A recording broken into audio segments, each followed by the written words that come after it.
नमस्कार साथियों, हमारे नए वीडियो में आपका हार्दिक स्वागत है। प्रधानमंत्री किसान सम्मान निधि योजना, जिसमें प्रतिवर्ष किसानों को 6,000 रुपये दिए जाते हैं, जो समय समय पर बढ़ के ये राशि दुगुनी तक की जा सकती है। और राजस्थान में इसको बढ़ा के 8,000 रुपये कर दी गई है और अदर स्टेट में भी अपने अपने अनुसार इसको बढ़ाया जा रहा है और केंद्र सरकार भी इसको बढ़ाने में तत्पर है। तो प्रधानमंत्री किसान सम्मान निधि योजना, जिसका फॉर्म आपको कैसे अप्लाई करना है, उसकी जानकारी इस वीडियो में दी गई है। और आप चाहते हो सरकारी योजनाओं की सही व सटीक जानकारी आपको मिलती रहे, तो आप इस चैनल को सब्सक्राइब कर लीजिए और बेल आइकन को प्रेस कर दीजिए, ताकि आने वाले नए वीडियो का नोटिफिकेशन आपको मिल सके। तो आपको ये नया फॉर्म कैसे बनना है, उसके लिए आपको सबसे पहले पीएम किसान की वेबसाइट पे जाना है। उसके बाद में यहाँ पे न्यू फार्मर रजिस्ट्रेशन, यहाँ पे न्यू फार्मर रजिस्ट्रेशन का ऑप्शन आपको मिलेगा, उसमें आपको क्लिक कर देना है। जैसे आप इस पर क्लिक करोगे, आपको नया फॉर्म भरने के लिए इस पर आपको क्लिक करना है। जैसे आप इस पर क्लिक करोगे तो आपको इस प्रकार से डेस्कटॉप दिखाई देगा। उसमें आप अगर रूरल में है आपकी ज़मीन तो रूरल सेलेक्ट कर लीजिए और अर्बन में तो अर्बन सेलेक्ट कर लीजिए। उसमें बाद में आपको अपने आधार नंबर आपको यहाँ पे डालना है और आधार नंबर डालने के बाद में आपको अपने मोबाइल नंबर यहाँ पे डालना है। और उसके बाद में आपको स्टेट सेलेक्ट कर लेना है। स्टेट वो सेलेक्ट करना है जहाँ पे आपकी ज़मीन है। अगर आप जिस स्टेट में रह रहे हो और आपकी ज़मीन किसी दूसरे स्टेट में है, तो आपको जहाँ ज़मीन है वो वाला स्टेट आपको सेलेक्ट करना है। और उसके बाद में आपको कैप्चा कोड एज इट डाल देना है। कैप्चा कोड डालने के बाद में आपको गेट ओटीपी पे क्लिक कर देना है। गेट ओटीपी पे क्लिक करने के बाद में आपको 4 अंकों का ओटीपी प्राप्त होगा मोबाइल पे, वो आपको यहाँ पे इंटर कर देना है। और इंटर करने के बाद में आपको वापस से कैप्चा डालना है। कैप्चा डालने के बाद में आपको यहाँ पे सबमिट का ऑप्शन है, तो आपको यहाँ पे सबमिट पे क्लिक कर देना है।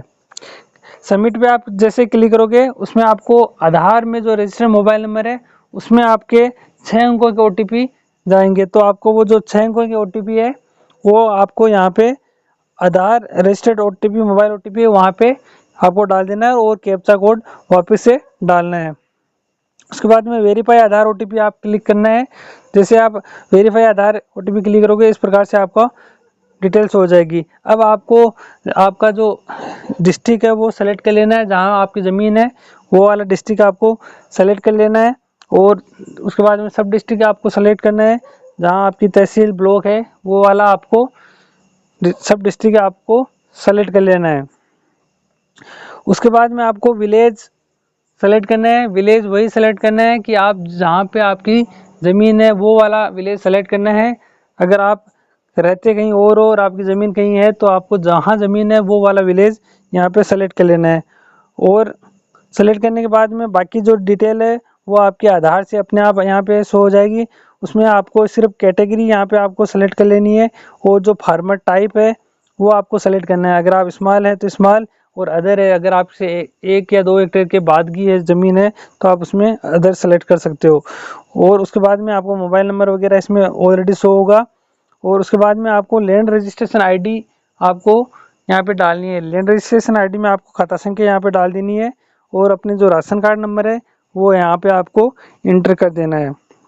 उसके बाद में ये जो पीएम किसान मानधन योजना है, उसमें अगर आप चाहते हो तो यस कर दो, अगर नहीं चाहते हो तो नो कर सकते हो। ये पेंशन से संबंधित योजना है, इसमें कुछ राशि कटेगी और उसके बाद में आपको पेंशन मिलेगी, तो आप इसमें यस या नो कर सकते हो।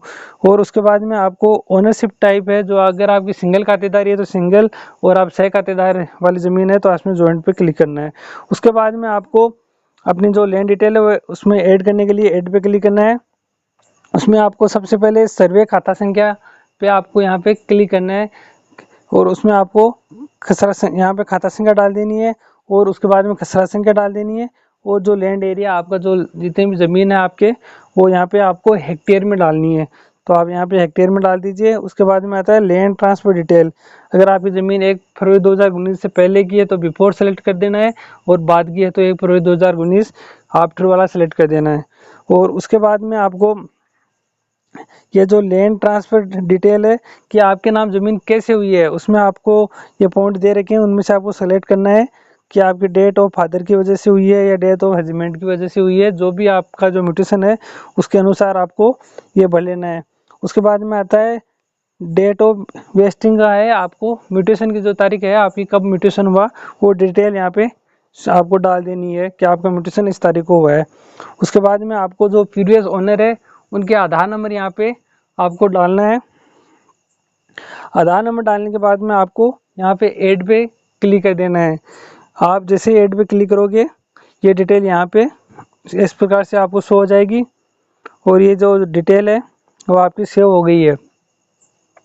अब आपको उसमें सपोर्टिंग डॉक्यूमेंट में आपको अपनी जो ज़मीन है उसकी डिटेल आपको पीडीएफ फॉर्मेट में यहाँ पे अपलोड करनी है। तो आपको 200 KB में कम करके स्कैन करके कर लेना है और जो अपनी जमाबंदी है ई साइन जमाबंदी है उसको आपको यहाँ पे ओपन करके और यहाँ पे सेव पे आप जैसे क्लिक करोगे तो आपका फॉर्म आसानी से सबमिट हो जाएगा। उससे पहले आप अपने फॉर्म को दे सकते हो, कहीं आपकी कोई कमी तो नहीं है। सेव करने के बाद में आप ऐसा नहीं कर पाओगे। उसके बाद में आप जैसे सेव पे क्लिक करोगे आपका फॉर्म सबमिट हो जाएगा। इस प्रकार आप पीएम किसान योजना में अपना नया फॉर्म भर सकते हो और इस योजना का लाभ ले सकते हो। अगर आपको जानकारी अच्छी लगी है तो वीडियो को लाइक कीजिए और अपने दोस्तों और परिवारजनों में शेयर कीजिए ताकि इस वीडियो से वो इस योजना का लाभ ले सके। और ऐसी सरकारी योजनाओं की जानकारी के लिए आप चैनल को सब्सक्राइब कर लीजिए और बेल आइकन को प्रेस कर दीजिए ताकि आने वाले नए वीडियो का नोटिफिकेशन आपको मिल सके। धन्यवाद।